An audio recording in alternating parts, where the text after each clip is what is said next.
As someone that is deeply involved in educational reform, what changes would you like to see to better support boys of color in schools? So one, again, the prioritization of social emotional development. Again, I think academics is important, but the average adult doesn't remember the Pythagorean theorem. But the social emotional skills is why you will be successful. When you get fired, it's usually for a social emotional skill that doesn't show up, right?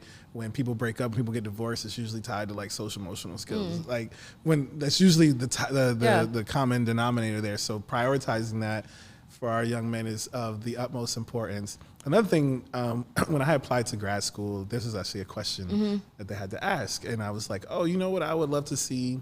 I think this is a take that people don't share as much, but I think it's really important is, first of all, in high school, you earn credits, right? Yeah. Freshman year, sophomore year, that's how you graduate. College is the same thing.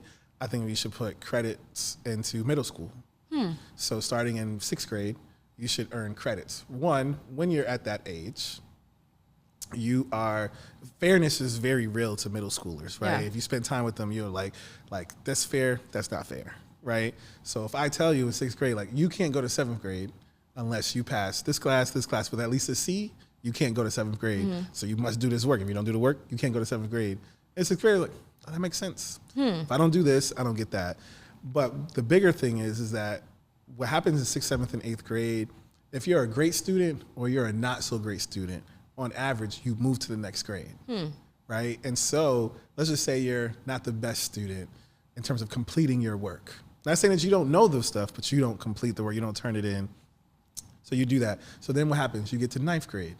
9th grade, you got to earn credits. Right. But for the first time ever, the last 3 years, you could just move forward. So then what happens when you don't earn the credits? You stay in 9th grade. We all can probably remember at least a few people who the yearbook came out when we were juniors. And you're like, now wait a minute. we was in 9th grade together, but you're not in the 9th, you're not in the 11th grade part of the yearbook anymore. You like, but what happened was they didn't earn the credits. Yeah. So what happens when you just create a system mentally that, like, in order to move through middle school, high school, and college, you just earn credits. So a take that I have is, what would it look like even with our young men to do that? Because when it happens in 9th grade, ultimately you can become a 16-year-old 9th grader, which technically means you wouldn't be able to graduate till you're 20. But your friends left 2 years before. You're not seeing the end of high school. Yeah. You're doing a GED, you're doing Job Corps.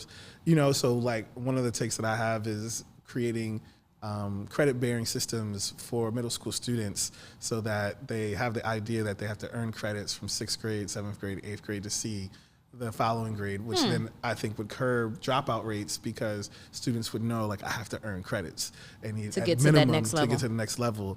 Define yourself, redefine the world has become a staple for young men. What key lessons do you hope readers take away from it? The journal came out in 2013, and so it is now 2024. So we're actually in the process of revamping that to fit Gen Z, Gen Alpha.